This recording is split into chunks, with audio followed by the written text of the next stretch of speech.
It's Breaking the News with Des Clark.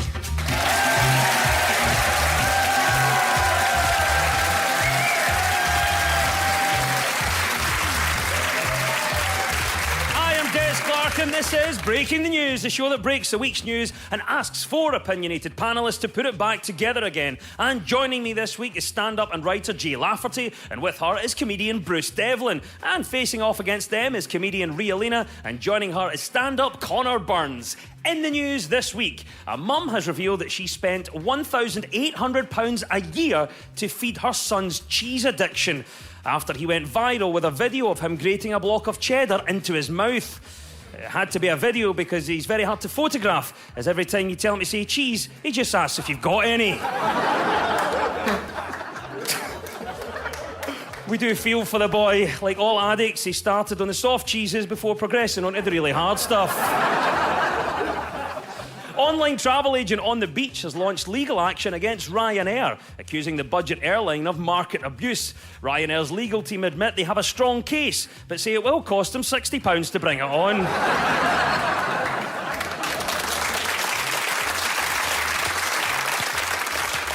And Rishi Sunak has revealed his pre-game routine before delivering the budget is to have a Twix and a can of Sprite. Although it is unsettling when the guy in charge of all the money doesn't know that he could also get a sandwich, and there you've got your £3 meal deal.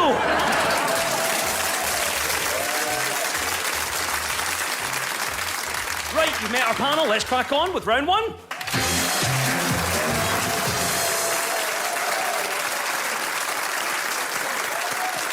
And this is the Broken News round, where our teams have to guess two major stories of the week that have been mashed together into one single news headline. So, Jay and Bruce, can you tell me our first story, please?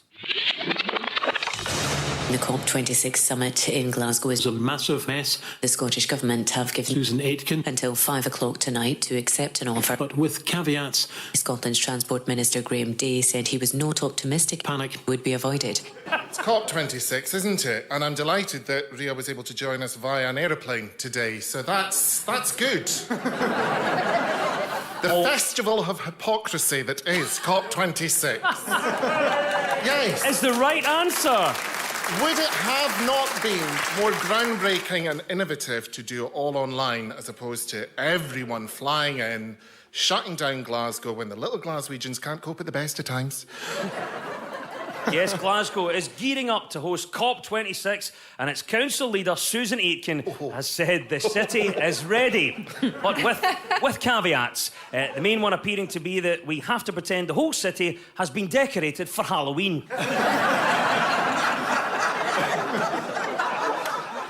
In a meeting with the Scottish Affairs Committee, Ms Aitken addressed accusations that bins were overflowing and rubbish collectors had suffered rat attacks.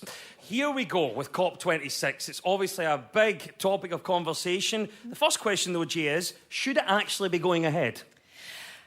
It kind of has to now, doesn't it? I mean, I'm not sure the excuse we had to cancel the conference because the binman was attacked by a rat is really an excuse our children will find acceptable as they pull their scuba gear on to go to school.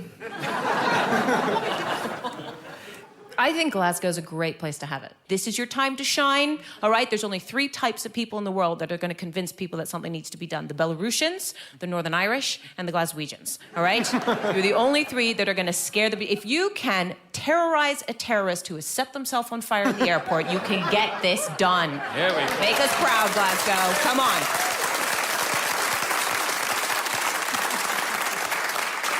I think it'll be really good for delegates from all over the world to have a chance to see what people look like in a place where the sun has died. Jay, what do you make about this? Obviously, we're in Edinburgh, where we're used to disruption every year with the Edinburgh Festival. What would be your top tips for Glaswegians during COP? I mean, they could just do what most of Edinburgh does and go on holiday and rent out their house. I mean, they could just stick around. There'd be a lot of comedians in town. That's not going to change. Most of them aren't funny. That's not going to change. Oh, I second that wholeheartedly. Well done. You just need to not pay attention to the big guys with all the PR behind them and go for a less well-known act. They've always got more interesting things to say, don't they, Connor? Oh, wow, and I'm seen as the bitch of the group. Listen, I'm the abuse that this show has caused me mentally. I'm writing a new show about it that you can come and see. Connor, I feel the stage is yours now. I do like, though, how, like, because Edinburgh, pretty much the population doubles during the Fringe, and Glasgow is only getting 30,000 more delegates, which is funny because their literal slogan is "People make Glasgow." But apparently, like, 30,000 extra people make Glasgow lose their mind. Ria, Lena, what do you think about it? You've been in Edinburgh during the Fringe, lots of disruption here every August. What are your words of advice and tips for the people of Glasgow? I think genuinely what we need to do is, instead of worrying about all the people coming, is worry about those who might leave who can drive a truck. I think that we need to stop people from actually going back home if they can drive a truck, they've ever worked in an abattoir, or they know how to pick fruit. So really that's the plan. I want to just ask a final little question to squeeze in at the end. We're obviously getting over 120 world leaders coming to Glasgow. What do you think these world leaders will make of Glasgow? Bruce, what do you think? Oh, I think they'll be surprised.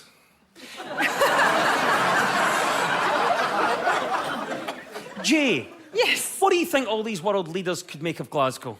I mean, it really depends which world leaders we're talking about, because the European leaders, I'm sure it'll be like a home from home, but there are some who are coming from completely different worlds that are totally alien to Scottish culture, but I'm sure someone will explain to Boris Johnson what is going on.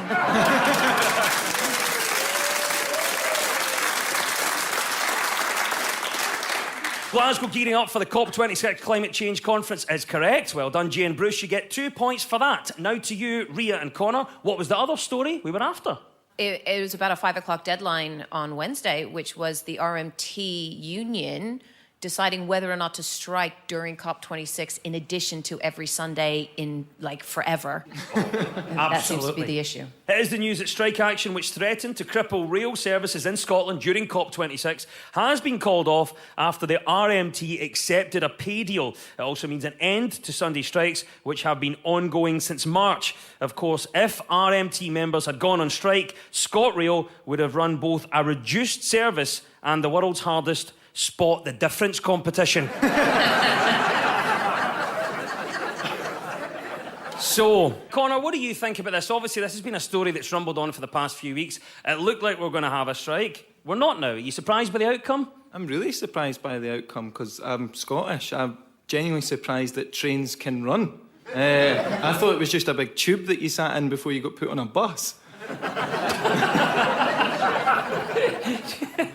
Bruce, what do you think about this? There was a discussion. Was it opportunistic or was it right to do it now? What do you think? No, I genuinely think it was right. If they feel they're getting a bad time, and I think the railway is one of the hardest jobs. Now, I know a lot of Jessies that do the carts, and the theft that they deal, particularly with the mini Pringles, is out of hand.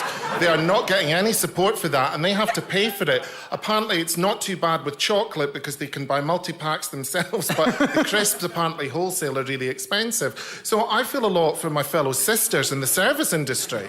I know that's nothing to do with getting anywhere on time, but you know I'm a caring person. I had no idea you were going to give us such detail in the... Oh, absolutely. No, I stuff. believe in it thoroughly. Can't just blurt out things like some lunatic. I've changed. Hey, did you want to come in this then? Because some people were saying, look, it's a bit opportunistic using the COP26 for negotiations. Do you think that was right, or do you think maybe it made sense to do it then? I mean, what do they mean by opportunistic? There was no point in them striking last year, was there?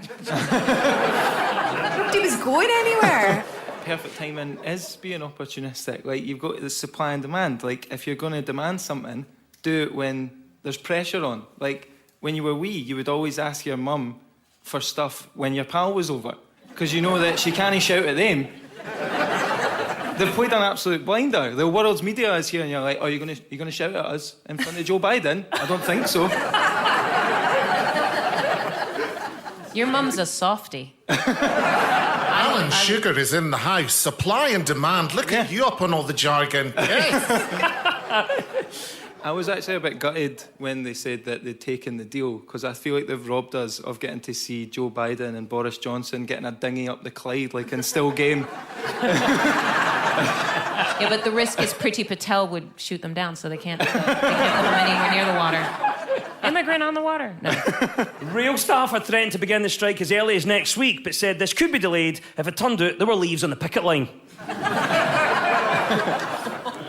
Yes, well done, Rhea and Connor. You get 2 points for that. It was the mashup of Glasgow's COP26 conference and the calling off of train strikes across Scotland. And at the end of that round, the teams are all square.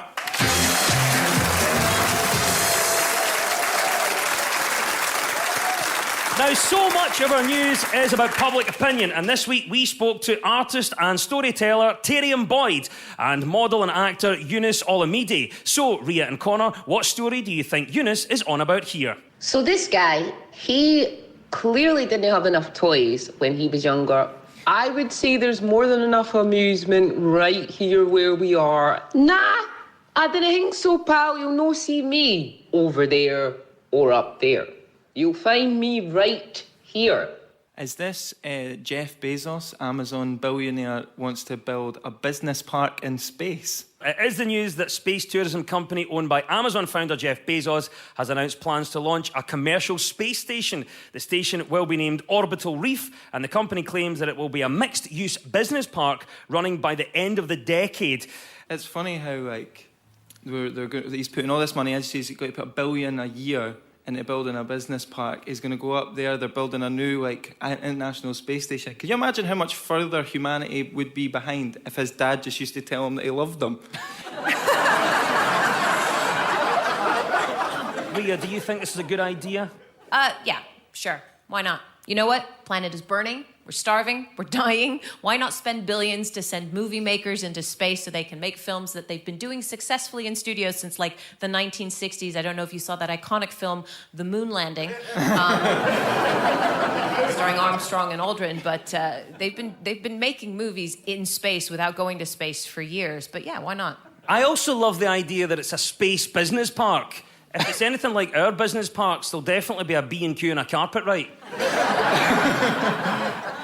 Do we need this, Bruce? The space business park? Do you think it's a good idea? Well, I don't want to appear hypocritical because I do occasionally shop from Amazon, right? But this man has made his fortune maybe not being the best employer in the whole world. And I think it's fair enough that's his money, but you're completely right. It's a huge abuse and waste of money. If people like him would just give some of it away to help what's going on here, seriously, Joan Collins needs a facelift. We need to crowdfund. No, I mean that genuinely. And why would you want to go up in a rocket anyway? There's no alcohol because you're vertical, so it would just tip over. It would be like those ads that she used to do with Leonard Rossiter. I think the whole thing's ridiculous. And it's a hell of a commute. I mean, it's not the M8, but it's still pretty bad. And space is pretty much like Heart Health Services in that it's a desolate place where people go to question their existence. If the business park does open, I hope ScotRail will get the contract. Right? We'll be arriving at Orbital Reef at some point this year, but we are going to make a brief stop in Croy. So obviously we're talking about space, and there are only a select few that will ever go up there. But what would persuade you to go into space? Connor? About 200 quid. I reckon it's dear up there. It's just about spending money. Aye, like, generally, offer me a couple hundred quid, I'm up for it. Isn't that how you got this gig? Exactly. Bruce, talk me through this process then. How would we persuade you to go into space? Well, I'm going to dip into the archive of my mind, ladies and gentlemen, and if they were to bring out Roland Rat from retirement, and he was the pilot, I might give it a go. Otherwise, I doubt I'd bother. Well, I can exclusively reveal that Roland Rat is now kicking about several wheelie bins in Glasgow. Springburn Massive. Absolutely. Him and Kevin the Gerbil. Do you remember him? Like, honestly feels like visiting your grandparents. The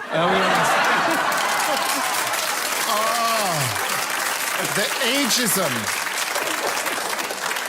Well done for getting the right answer. Jeff Bezos and the proposed space business park is correct. Right to you, Jane Bruce. What do you think Tyrion is talking about here? I would love to go, because I've not heard it before, but it sounds like, why have we not been doing this? Because I remember being in that setting, and I'm sure a lot of people remember being in that setting, and things will not take, you know what, nothing was taken seriously.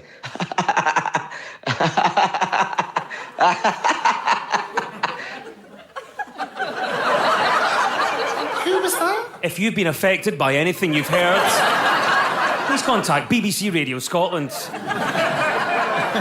I think this is laughter yoga. They've started to teach laughter yoga in some schools. Now, I need to be honest right at the top and say that I have done a few laughter yoga classes. Yes, my friend Rebecca is a laughter yoga instructor, and her top tip is to practice laughter yoga for 20 minutes every morning. To which I responded that I didn't need help peeing myself in the morning. I've had a child. That is indeed the right answer. It is the news that a school in Brighton has hired a laughter yoga leader to run laughter classes for its pupils in an attempt to bring some light relief to their day. Obviously, if they wanted students to spend a whole period giggling, they could have just used the traditional method, a supply teacher. We're getting to it now, though, that it's in Brighton, because if this was in Buckhaven or Broughty Ferry, it just wouldn't happen. They'd be told to tober up, grow up, or stand outside. Is this the thing now? We're just going to we've run out of new trends, so we're just going to take two old trends and smash them together? Okay, fine. I'm inventing sleep badminton, okay? Sleep badminton. Sleep is healthy, so is badminton. Why not come and fall on court, fall asleep, that is, haha, there's the ad, will help shuttlecock you off to sleep. I mean, wow. It's just ridiculous. You'll find some audience Which, for can that. I just say, there's a children's version of that, and then there's the adult version of that, all right? What do you think about this then, Connor? There's an argument to say that laughter can be healing. Do you agree with that? I'd like to hope so. I like to think that laughter is healing, which is why you should always laugh when someone tells you they're ill. Right? It's the kind thing to do.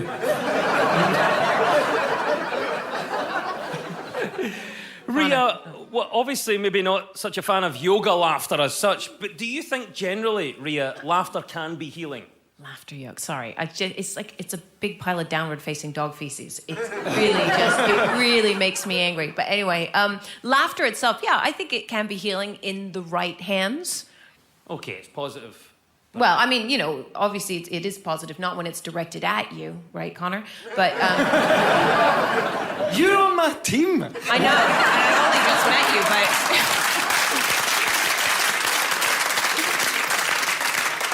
I don't want to get picked last for laughter yoga, so... Now, this is one of those things that we always seem to term under the title alternative therapies. So, Jay, have you ever tried any alternative therapies? I have had my chakras realigned by a shaman outdoors, and by that I mean I got a shoulder massage off a drug dealer at Tea in the Park. But there you go, people try these things. Maybe not laughter yoga, but what about you, Bruce? Have you ever tried any alternative therapies? Yeah, I have. Honesty. It works a treat. You want people out your house? Be honest. No mucking about from Bruce. Connor, have you tried any alternative therapies? My dad's got a belter, a really good one for like mental health. He used to just say, "Stop greeting, or I'll give you something to greet about." Oh. I'm 27 and I've never cried. Show's not over yet, Connor.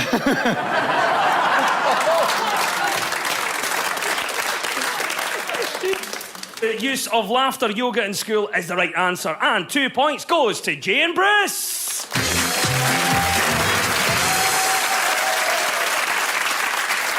You're tuned to Breaking the News on BBC Radio Scotland with me, Des Clark. Now, this round is all about who's in the news, so I will play you a clip of a mystery person. All you have to do is tell me who it is. Jay and Bruce, you're first this time. Who is this? You go to this emotional place as much as you can, and then you just hope that they... no, I don't even hope. I just trust that they are as petrified of doing well as we are. A familiar voice there, but who does it belong to? Bruce. Lorraine Kelly. Obviously, it was Tom Hanks. This is the story that Tom Hanks has hailed an Edinburgh bookshop owner a hero for keeping typewriters alive. Store owner Tom Hodges typed a letter to Hanks this summer, filling him in on his life, including his love of fixing up old typewriters, and was surprised to receive a reply in the post. How do we know that Tom Hanks actually wrote that letter? Because isn't the whole point of a typewritten letter? How can you tell? It's typed. It's one of the very few assets of a typewriter that anyone can type anything. Tom has particularly heavy keystrokes.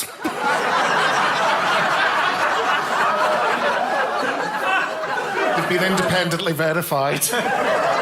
It's totes Tom. So Tom Hanks is sending typed letters to someone that got in touch with him. Connor, would you expect Tom Hanks, Hollywood superstar, to be sending letters like this to his fans? I think it's really cool. I'm glad he is. Like, and if you're listening to this at home and you're single, I just want you to think about the fact that a wee guy from Edinburgh got a typewritten letter for Tom Hanks and you can't even get a text back. Also, the fact that it's a typewritten letter. Yeah, Bruce, I don't know if you have a romantic sense of this within you. It's a bit Murder, She Wrote, do you think? You are correct. The most famous typist in the world is Jessica McFletcher. That was a good one, though, wasn't it? Oh, she's wonderful. Do you remember when she played her evil Cockney twin? She did. She was drunk. It was great. So were we. Rewind that. Yeah, no, it was. Do we get a break when the Meals on Wheels arrive, or do we? The ageism.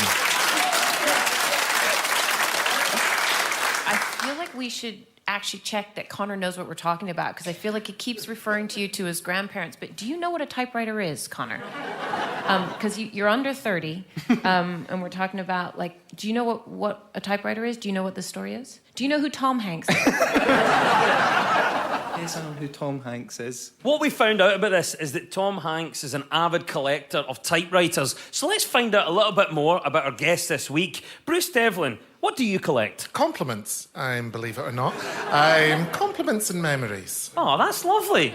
Oh, and grievances. Particularly against the ageist. Yes. Oh, you're storing them up, are you? Oh. Very good. But yeah, we've got Tom Hanks, Hollywood superstar, collecting typewriters. Ria Lena, what do you collect? I've recently started collecting antibodies. Any way I can get them, I'm in there. I want the anti-S spike protein. I want the anti-N ones. You can give me a booster of them. I will take it. Connor, we're going to finish with you in this one. We've got Tom Hanks collecting typewriters. What do you collect? I collect a list of names of everyone who has wronged me. That'll be long. And it just got 4 names longer after today. Yes, 2 points go to Jane Bruce. That was A-lister Tom Hanks. OK, Rhea and Connor, it's your turn now. Who is this and why are they in the news? Sitting in the sort of actor holding area with just all of the Marvel superheroes in costume. I'm sorry, what? That is superstar of the Highlands, Karen Gillan, who says that she would happily trade LA for Inverness. Yes, it is Karen Gillan. Karen has admitted that she misses Scotland and is homesick for Inverness. The actress currently lives in Los Angeles, but says the city isn't her vibe and she doesn't like going out in the sun. Are you surprised to hear that? I am a little bit annoyed with her because she is living her best life in Hollywood and she doesn't like it. I'll swap with you, honey. I will swap with you. But there you go. For some people, it's not for them. Jay, what do you think about this? Our very own Karen Gillan saying she's not enjoying the Hollywood lifestyle. Are you surprised to hear that? No, because she's from Inverness, and only an Invernessian could go to Hollywood, make it as a superstar actor in massive worldwide films, become incredibly rich, build a global fan base, and still find something to moan about.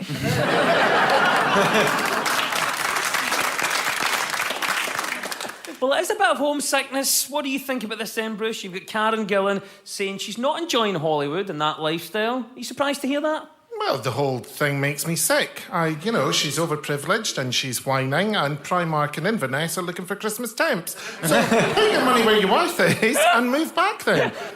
Rhea, what about you? Any thoughts on this? Karen Gillan says that she is homesick. Have you ever been homesick? Look, I live with 3 kids, a man-child, 2 cats, and 2 guinea pigs. What do you think? Yeah. When you called and said, can I come to Scotland? I said, yes. I didn't even know what it was for. Turns out it was this. But I could have agreed to a 2-week contract to clean those cruise ships that they're putting the COP26 delegates up to. I would have done that. I would have manned the trains in the strike. I didn't care. I was just grateful to be out of the house because I live in London, literally on top of each other, you know, where you build up, and we just perch on each other's shoulders and take turns with the one pillow. So, no, there's no homesickness. You're just glad to get away from the place. Oh, very much so. And a pillow.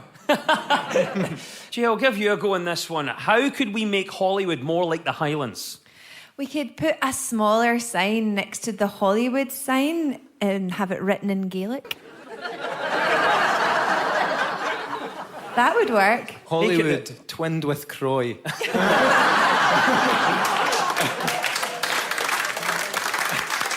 Karen Gillan is the right answer. Well done. 2 points goes to Rhea and Connor.